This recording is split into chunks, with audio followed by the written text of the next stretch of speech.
Assalamualaikum warahmatullahi wabarakatuh. Nama saya Muhammad Iqbal. Alamat rumah saya di Dusun Ngajeg, Tawang, RT 5, RW 26, Kecamatan Kalasan, Kabupaten Sleman, Yogyakarta. Saya mengaji di MTA Cabang Kalasan, Yogyakarta. Usaha saya bergerak di bidang kuliner. Nama usahanya Bandung Fried Chicken 234. Usaha ini dirintis pada tahun 2015.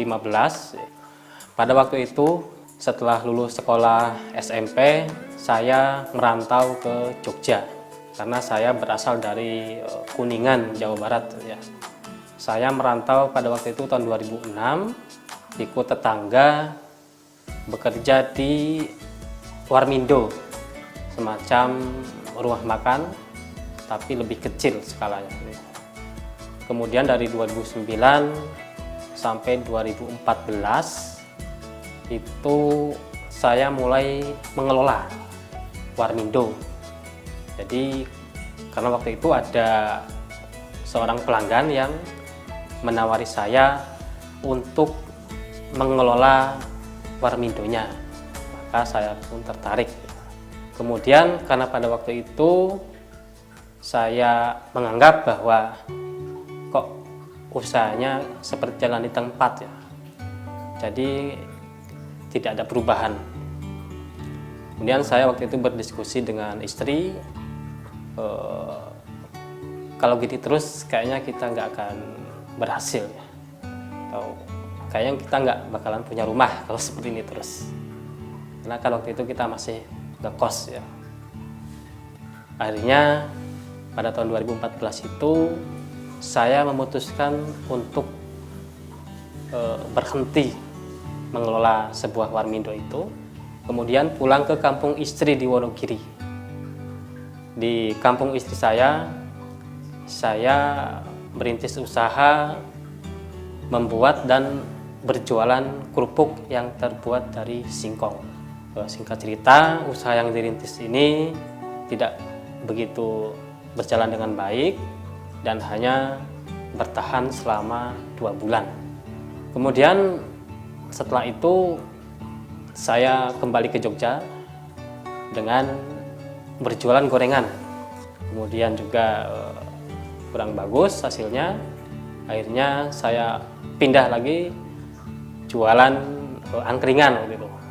Ketika angkringan waktu itu baru berjalan 2 minggu, baru merintis itu ya, saya mendapat kabar dari istri di Wonogiri, di kampung itu, bahwa anak saya masuk rumah sakit gitu ya. Akhirnya usaha yang baru dirintis itu saya tutup karena sudah tidak ada lagi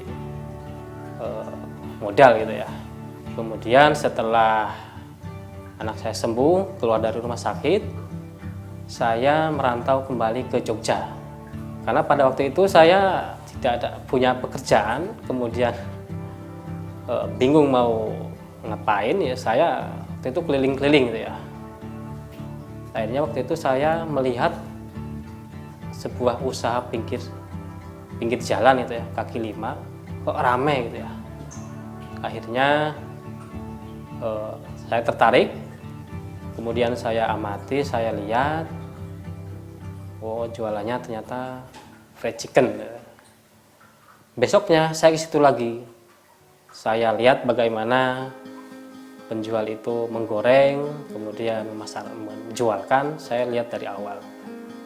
Akhirnya setelah 2 hari itu, saya langsung belajar praktek gitu ya. Saya beli ayam, kemudian beli kompor, beli peralatan lain. Pada waktu itu saya hanya mempunyai uang 500.000. Itu pun uangnya dari pemberian adik saya. Nah, kemudian uang itu saya manfaatkan dengan sangat baik lah katakanlah. Ketika di Jogja itu saya masih punya gerobak ya.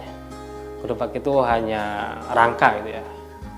Akhirnya karena terinspirasi dari orang yang jualan fried chicken di pinggir jalan itu. Akhirnya dibuatlah gerobak fried chicken dengan sisa uang yang seadanya itu. Saya beli, kemudian langsung saya praktek di situ. Praktek sehari, hasilnya saya bagi-bagikan, besoknya saya langsung jualan dengan bekal seadanya itu. Jadi ilmunya hanya sebatas melihat, kemudian bumbunya, proses pemotongan ayamnya seperti apa, itu belas saya tidak tahu. Bahkan proses penggorengan pun saya hanya sebatas melihat itu. Jadi betul-betul nol gitu ya ilmunya. Hari pertama, hari kedua itu mungkin bisa dikatakan gagal, tapi habis penjualannya. Hari pertama dan hari kedua itu saya berjual itu tanpa memasukkan bumbu gitu ya. Beli ayam mentah, potong-potong, beli tepung, kemudian langsung diaduk gitu ya, masukin minyak, ya seperti itu. Jadi tidak ada bumbu khusus atau ilmu untuk mengolah gitu ya ayam agar supaya enak, itu belas nggak ngerti. Tapi alhamdulillah Allah mudahkan jalannya gitu ya. Hari pertama, hari kedua, hari ketiga ya selalu habis, padahal belas ayamnya itu hambar gitu ya, nggak ada rasanya. Jadi sambil berjalannya waktu saya buka-buka internet gitu ya. Kemudian saya juga berkunjung ke katakanlah kompetitor gitu ya. Saya secara diam-diam itu ya menjadi pembeli mereka. Kemudian saya tanyakan, ini kok bisa rasanya seperti ini, pakai apa gitu ya. Jadi sambil berjalan waktu itu saya menyamar lah jadi pembeli, kemudian menanyakan bumbunya apa aja, kemudian bagaimana agar hasil menggorengnya itu bisa bagus, cantik, keriting seperti ini itu apa. Itu saya tanyakan kepada mereka sambil jalan gitu ya, saya praktekin dan alhamdulillah sedikit demi sedikit ada perubahan gitu ya. Itu di 1 tahun pertama saya berjualan tuh. Tahun kedua alhamdulillah saya waktu itu diberi kemudahan untuk menambah outlet gitu ya. 2016 itu saya punya 2 outlet ya. Kemudian tahun 2018 itu saya alhamdulillah juga diberi kemudahan oleh Allah untuk menambah outlet jadi 3.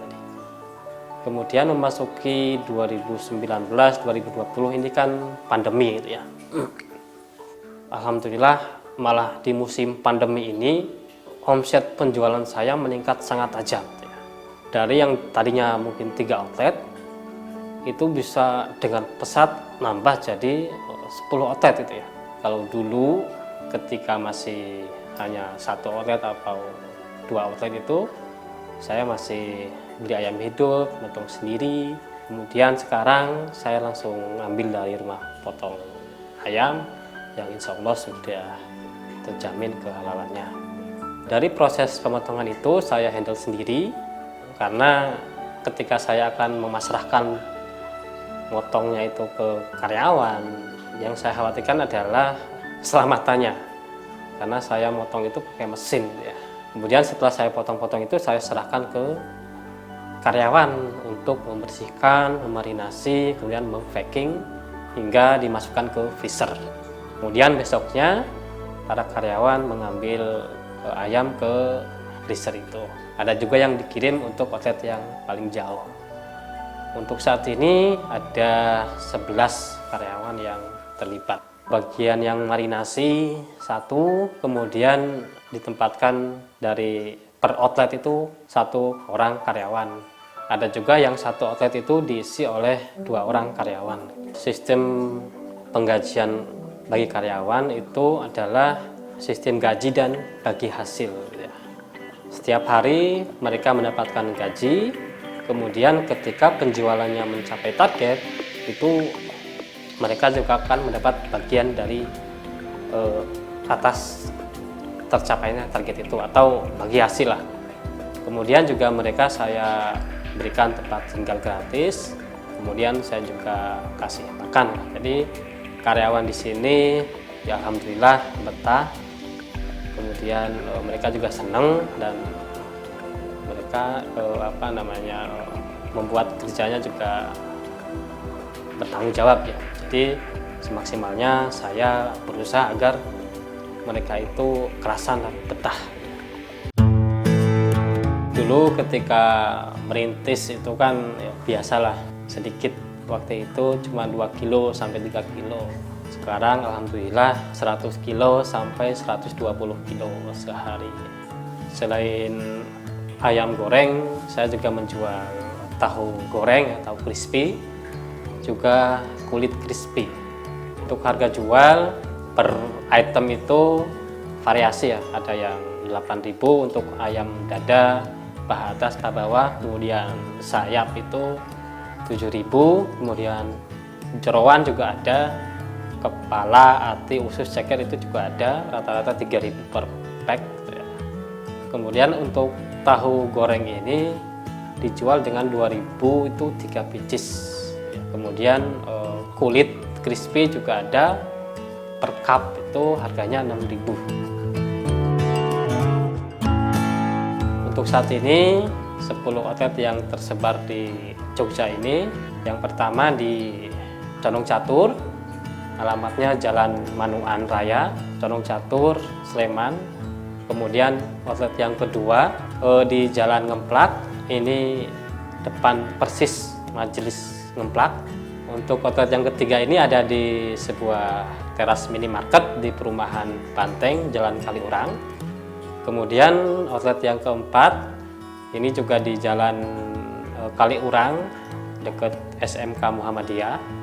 Kemudian untuk yang outlet kelima ini ada di Jalan Bayen, Kalasan dekat SD Muhammadiyah Bayen. Untuk outlet yang keenam ada di Jalan Sambisari dekat Puskesmas Kalasan. Untuk outlet yang ketujuh ada di Jalan Kadirojo. Kadirojo ini sebelah selatannya Candi Sambisari. Kemudian untuk outlet yang ke-8 itu di Jalan Ngajek di depan Ponpes Al Aiman. Kemudian untuk yang outlet 9 itu ada di Jalan Tulung, samping Gereja Tulung Kalasan. Kemudian untuk outlet yang ke-10 ini ada di Jalan Manis Renggo.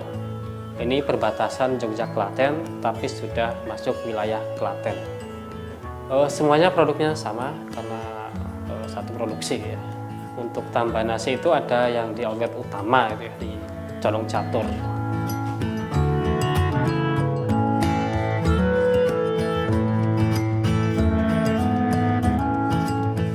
Untuk dunia bisnis ini kan awalnya karena keterpaksaan, tapi setelah digeluti itu ya menarik gitu. Karena dalam bisnis ini kan mencakup segala hal gitu ya, ekonomi, kemudian relasi juga bisa menghasilkan lah gitu ya. Dulu ketika saya merintis ini kan karena kepepet gitu ya. Jadi nggak ada pikiran lain selain bagaimana saya bisa bekerja, berjualan, kemudian anak dan istri bisa makan. Cuman itu. Dampak sosialnya ya alhamdulillah berkat kemudahan atas pertolongan Allah bisa katakanlah bermanfaat gitu ya untuk sesama gitu ya. Ada yang membutuhkan pekerjaan saya kemudian kasih, sampai saat ini bisa mempekerjakan 11 orang. Ya ada perasaan bahagia gitu ya, ketika dampak dari bisnis ini bisa terjalin silaturahim dengan mereka-mereka gitu ya. Untuk saat ini kalau saya hitung yang belajar ke tempat saya dari warga itu ada kurang lebih 8-10 orang gitu ya. Dan semuanya gratis tanpa saya pungut biaya gitu. Karena kan saya pernah berada di posisi ketika saya belum mempunyai ilmu gitu ya. Jadi ketika saya mau usaha, saya bingung, ilmunya belum ada, itu kan tentu susah gitu ya. Jadi berawal dari hal itu, saya menggratiskan khusus warga ini. Bagi siapa yang ingin belajar, ya monggo. Insya Allah nggak rugi, Allah yang balas. Insya Allah bisnis ini kan simple gitu ya. Kalau yang saya jalin ini kan tidak begitu membutuhkan modal yang besar gitu ya. Jadi mudah dipraktekkan. Kalau selama ini kan ketika orang mau memulai bisnis itu tentu yang dipikirkan itu kan modal gitu ya. Dan alokasi modal terbesar itu kan biasanya untuk sewa ruko, sewa kios. Tapi dengan bisnis yang saya jalan ini kan hanya sewa pinggir jalan ya, dengan ya kisaran harga 400 atau 600 per bulan gitu ya. Jadi sangat simpel dan insya Allah sangat prospek gitu ya. Hanya dengan modal kecil pun insya Allah bisa jalan. Apalagi produk ayam ini kan masuk semua kalangan ya, mulai dari anak kecil sampai orang tua. Bagi saudara-saudara yang ingin membuka usaha, tips dari saya ya. Yang pertama, wajib hindari riba. Riba ini kan Allah dan Rasulnya aja sudah menyatakan perang gitu ya. Jadi hindari riba, karena kalau kita melakukan riba itu sudah pasti hartanya itu tidak akan berkah, hasilnya tidak akan berkah. Bisa juga kalau harta yang didapat bukan dari hasil riba pun biasanya ikut dimusnahkan kalau kita ikut terjerat dengan riba. Yang kedua, jangan dolim.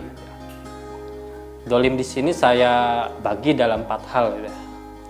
Yang pertama adalah dolim kepada karyawan.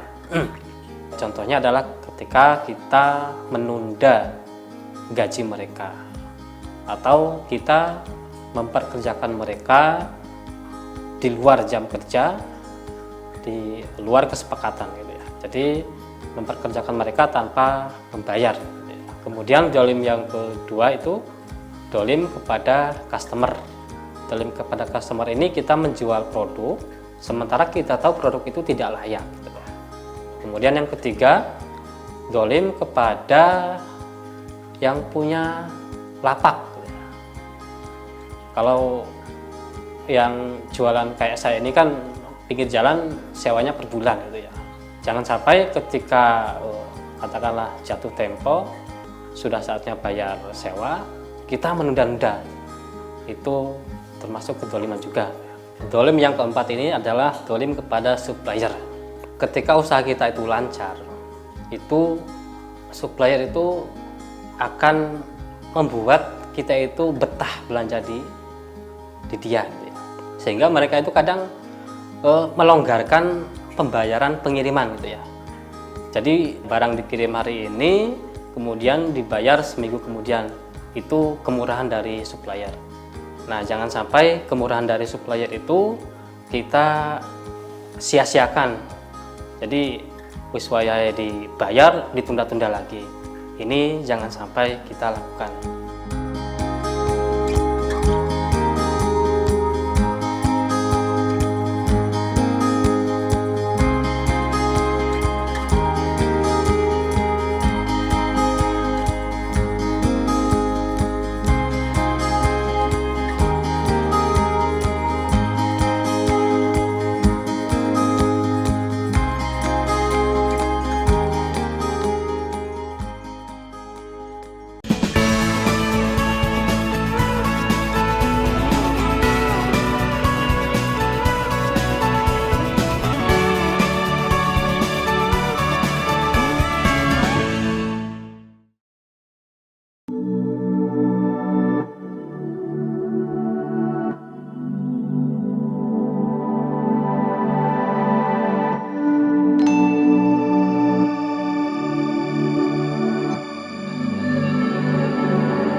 Dalam berbisnis ini kan yang penting berkah ya, bukan banyaknya.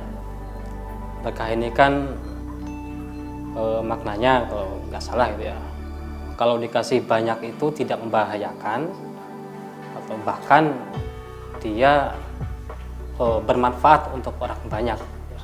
Tetapi ketika diberi sedikit itu insya Allah mencukupi.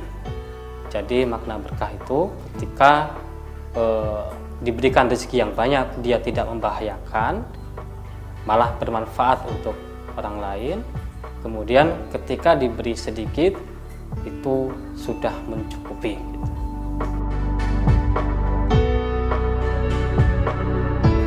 penting dalam berkeluarga ini kan bagaimana kita hidup berumah tangga ini sesuai dengan aturan agama, sehingga kehidupan dalam berkeluarga ini yang ada adalah sakinah, mawaddah, warahmah, sehingga keberkahan yang akan muncul dalam keluarga kita. Untuk ngaji kami di cabang Kalasan setiap hari Selasa mulai pukul 3:30 atau setelah asar itu sampai 5:30 atau maghrib. Dulu ketika saya mengenal MTA itu berawal dari mendengarkan radio. Jadi di Jogja itu ada radio swasta yang setiap pagi itu menyiarkan atau menampilkan ustadz-ustadz sebagai narasumbernya itu dari MTA gitu ya. Itu tahun 2008, 2009. Waktu itu saya masih mengelola Warmindo gitu ya, karyawan Warmindo. Karena waktu itu saya kerja malam terus tuh, jadi setelah subuh itu dengerin radio terus, sehingga terdengarlah gitu ya, ada nama MTA yang disampaikan oleh ustadz yang isi itu. Di situ saya mulai tertarik. Kemudian 2009 saya mulai masuk binaan gitu ya. Waktu itu yang bina Ustadz Abdurrahman Suparno. Waktu itu saya ngajinya di cabang, waktu itu masih Condong Catur itu ya, binaan. Kemudian mendirikan majelis itu di cabang di Ngaglik, sehingga menjadi cabang Ngaglik. Jadi 2009 sampai 2020 itu saya ngaji di cabang Ngaglik. Kemudian ketika pandemi, usaha saya meningkat pesat. Alhamdulillah saya mampu membeli rumah di Kalasan, sehingga 2020 sampai sekarang saya ngaji di Kalasan karena rumah saya yang saya beli dekat dengan Majlis Kalasan.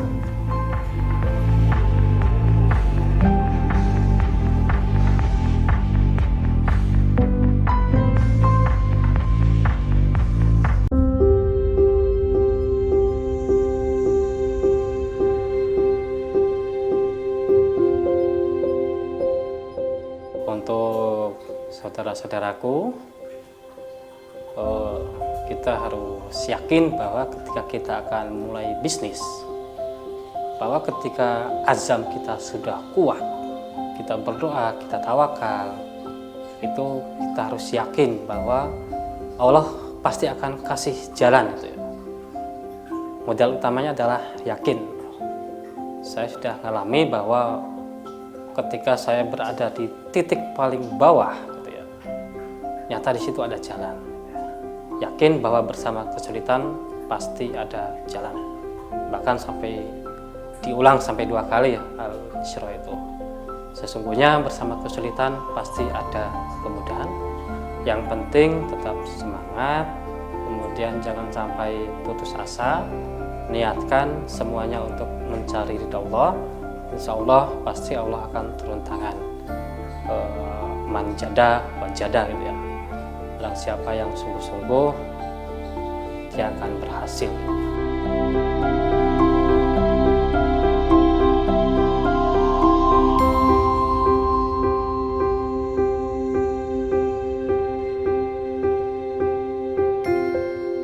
Saya Muhammad Iqbal, owner dari Bandung Fried Chicken 234 untuk program Raih Asa MTA TV.